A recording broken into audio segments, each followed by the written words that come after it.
असा लढा की विरोधकांना बरसायला बसायला एकही जागा मिळायला नकोय. पालिका निवडणुकीवर बोलताना अमित शहांचं हे मोठं विधान आहे. स्थानिक स्वराज्य संस्थांच्या निवडणुकीचं रणशिंग त्यांनी फुंकलंय. पंचायत ते पार्लमेंट सगळीकडेच भगवा फडकवा. महाराष्ट्रात आणि देशातही भाजप पंचायत ते पार्लमेंट सगळीकडे भगवा झालाच पाहिजे आणि भाजपा झालीच पाहिजे. भाजपच्या महाअधिवेशनातून अमित शहांचं कार्यकर्त्यांना आवाहन आहे.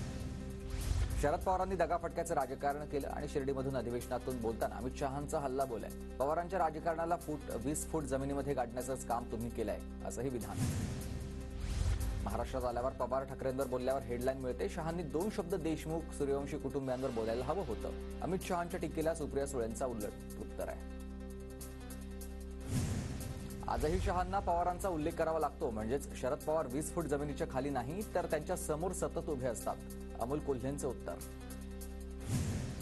येत्या 3-4 महिन्यामध्ये स्थानिक स्वराज्य संस्थांच्या निवडणुका होतील असा विजय विधानसभेत मिळालाय. तसाच विजय स्थानिक स्वराज्य संस्थांच्या निवडणुकीमध्ये मिळवायचा आहे. देवेंद्र फडणवीसांचे पदाधिकारी आणि कार्यकर्त्यांना हे आदेश.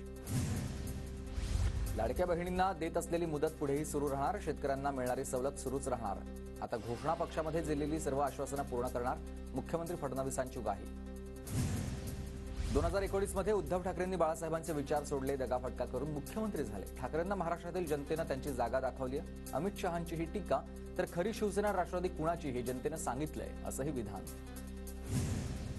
खरी शिवसेना सांगताना माणूस खरा पाहिजे. बोलणारे ते काय संत आहेत का? लोकांना माहिती आहे. शिवसेना ठाकरे गटाचे खासदार अरविंद सावंत यांचं उत्तर. प्रतिमा खराब होईल अशी कामं करू नका. अमित शहांचा महाराष्ट्रामधील मंत्र्यांना सज्जड दम. जनतेशी जास्तीत जास्त संपर्क ठेवा. राज्य आणि केंद्राच्या योजनांची अंमलबजावणी करा. शहांच्या सूचना. महाराष्ट्र आता थांबणार नाही. नदीजोड प्रकल्प हाती घेतले. मराठवाडा विदर्भामधील दुष्काळाला आता भूतकाळ बनवायचा आहे. महाराष्ट्र पाणीदार करायचा आहे. देवेंद्र फडणवीसांचा विश्वास.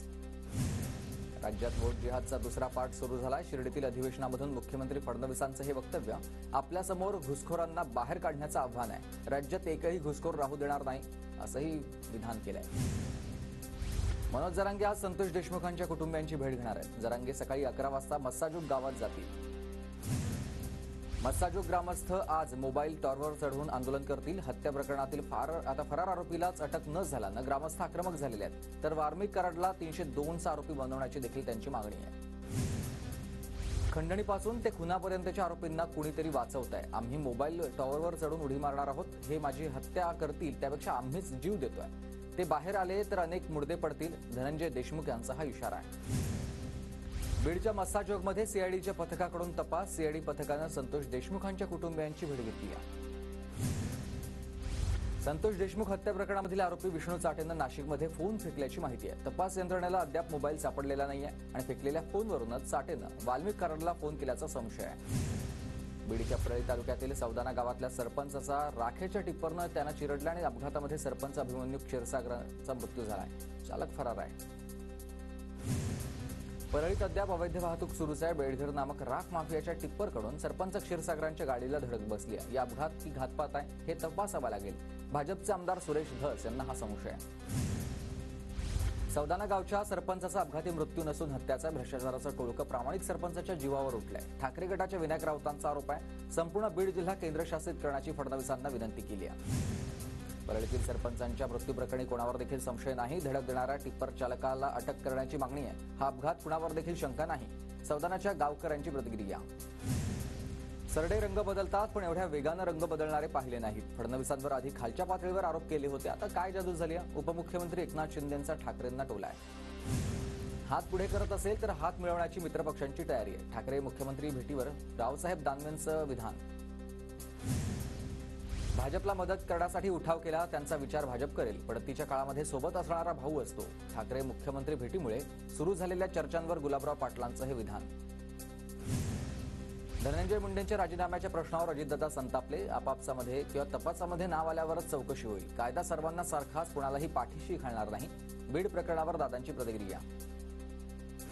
नैतिकतेच्या आधारावर धनंजय मुंडेंनी राजीनामा द्यावा. खासदार अमोल कोल्हेंची मागणी. मुंडेंचा सपोर्ट असल्याशिवाय आरोपींची एवढी हिंमत होणार नाही. देशमुख प्रकरणामध्ये धनंजय मुंडेंनी नैतिकदृष्ट्या राजीनामा द्यायला हवाय. ठाकरे गटाच्या अंबादास दानवेंची ही मागणी. खासदार सुप्रिया सुळे परभणीमध्ये सुळेंकडून सोमनाथ सूर्यवंशी कुटुंबियांची भेट आणि विजय बाकुड्यांच्याही निवासस्थानी दिली भेट त्यांनी. बीडमध्ये दाऊदपेक्षा मोठे गुंड आहेत. बीड म्हणजेच महाराष्ट्राचा बिहार झालाय. सुरेश धस जर स्पष्ट बोलत असतील तर सरकारनं लक्ष घालावं, वडेट्टीवारांची मागणी. संतोष देशमुख हत्या प्रकरणामधील मोठा मासा जाळ्याबाहेर ठेवलाय. मुख्यमंत्र्यांना मुख्य माफियाला वाचवायचंय म्हणूनच फक्त कारवाईचं ढोंग चाललंय. संजय राऊतांची ही टीका. शिवसेनेची सत्ता असताना राऊत कुणाकुणाला पोचायचे, कुठल्या तीर्थक्षेत्राला गेल्यामुळेच जेलचा पुरस्कार त्यांना मिळाला. मुख्यमंत्र्यांना माफिया वाचवायचं या राऊतांच्या टीकेला नारायण राणेंचं उत्तर आहे. तपास वाल्मिक कराडपर्यंत पोहोचताच थांबल्यासारखा वाटतो. बीड हत्या प्रकरणामध्ये गुन्हा दाखल न करण्यासाठी कुणाचे फोन आले, कॉल रेकॉर्ड काढा, संदीप क्षीरसागरांची मागणी. बीडमधील शस्त्रपरवाना प्रकरणी जिल्हाधिकाऱ्यांनी 100 जणांना नोटीस पाठवली. शस्त्र तात्काळ जमा करण्याचे जिल्हाधिकाऱ्यांचे आदेश आहे. वाल्मिक कराडचा देखील शस्त्रपरवाना रद्द करण्यात आला आहे. भाजपशी लढताना एकसंध इंडिया आघाडीसाठी संवाद ठेवा, ठाकरे गटाचं मुखपत्र सामनामधून काँग्रेसला हात जोडून विनंती आहे. सामनाच्या संपादकीयमध्ये ही भूमिका मांडली आहे. मागे जे झालं ते लाडक्या बहिणींना अर्पण, पण आता नियमामध्ये न बसणाऱ्यांनी स्वतःहून नावं काढून घ्यावी, अन्यथा दंडासह वसुली करणार. छगन भुजबळ यांचा बोगस लाडक्या बहिणींना इशारा आहे. काँग्रेस नेत्यांनी ऐकून घेण्याची सवय ठेवावी. आघाडी तुटली असं आम्ही म्हणालो नाही, फक्त कार्यकर्त्यांची भूमिका मांडली आहे. कुणाला मिरच्या लागण्याचं कारण नाही. संजय राऊतांचा टोला. राऊतांच्या वक्तव्यावर उद्धव ठाकरेंशी चर्चा करणार. महाविकास आघाडी टिकावी अशी आमची इच्छा आहे. वडेट्टीवारांचं वक्तव्य. उद्धव ठाकरेंमध्ये स्वबळावर लढण्याची ताकद नाही. बाळासाहेबांनी 46 वर्षात जे मिळवलं ते उद्धव ठाकरेंनी 2.5 वर्षात गमावलं. नारायण राणेंची टीका. आमदार बनून त्रासलोय, मलाही वाटतं आता मंत्री व्हावं. शपथविधीच्या 8 दिवस आधी सांगितलं होतं कॅबिनेटमध्ये शपथ घ्यावी लागेल, पण सकाळी फडणवीसांचा फोन आला आणि यावेळी थांबा, भविष्यामध्ये भरपाई करतो असं सांगितलं. आमदार रवी राणा यांचं विधान. जिल्ह्यात माझा कोणीही दुश्मन नाही, रवी राणांचं विधान. विरोधकांनी चहा पिण्यासाठी बोलावलं तरी जाईन, आमदार रवी राणा यांचं वक्तव्य.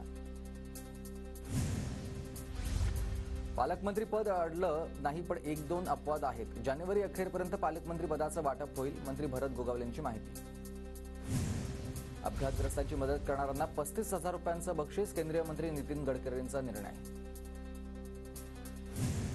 अटल सेतू वाहतूक सेवेमध्ये दाखल होऊन 1 वर्ष पूर्ण झालंय. वर्षभरात अटल सेतूवरून 82,81,000 वाहनं धावली आहेत. सागरी सेतूला अद्याप देखील वाहन चालक आणि प्रवाशांचा प्रतिसाद नसल्याचंच दिसतंय.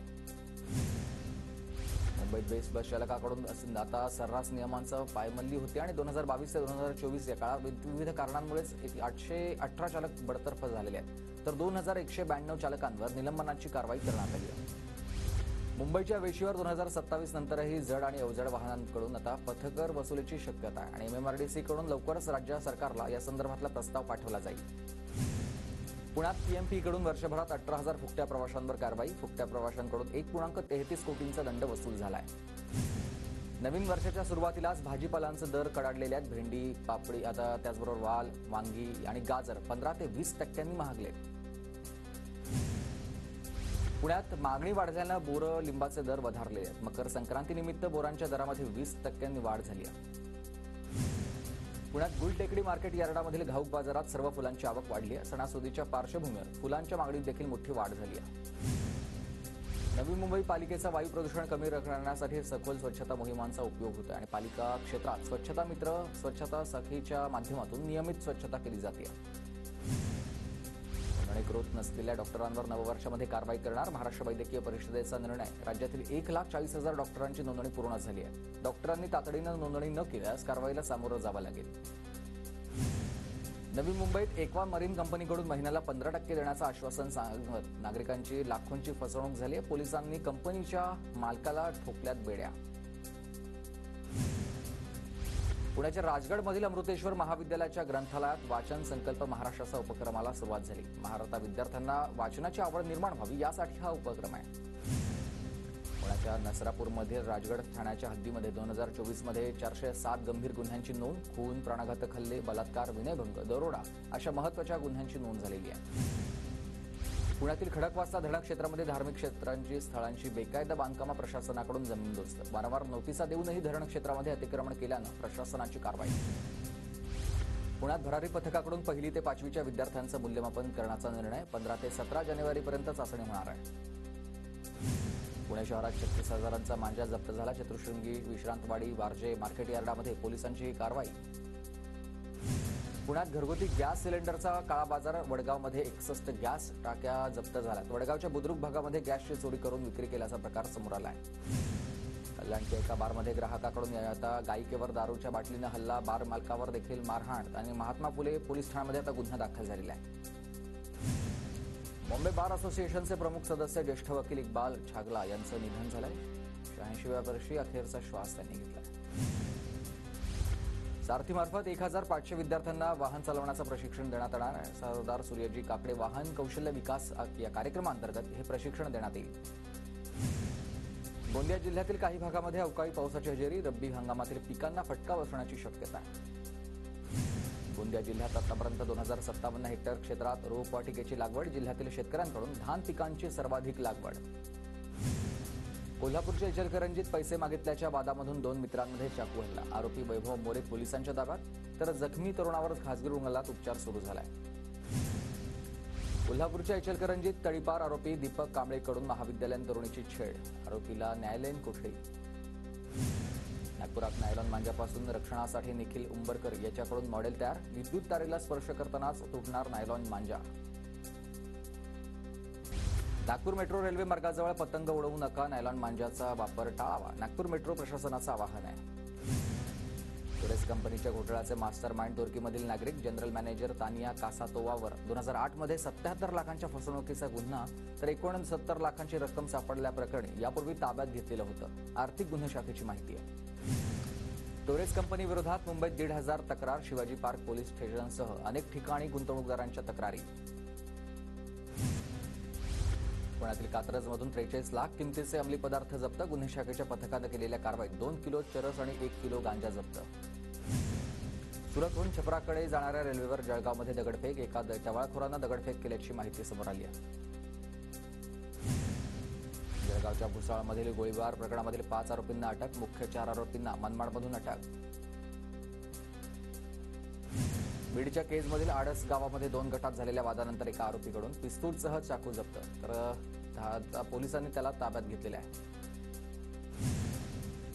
कल्याण डोंबिवलीमध्ये मुलींवरील अत्याचाराविरोधात नागरिकांचा एल्गार. छत्रपती शिवाजी महाराज चौक या ठिकाणी मानवी साखळी आंदोलन करण्यात आलं आहे.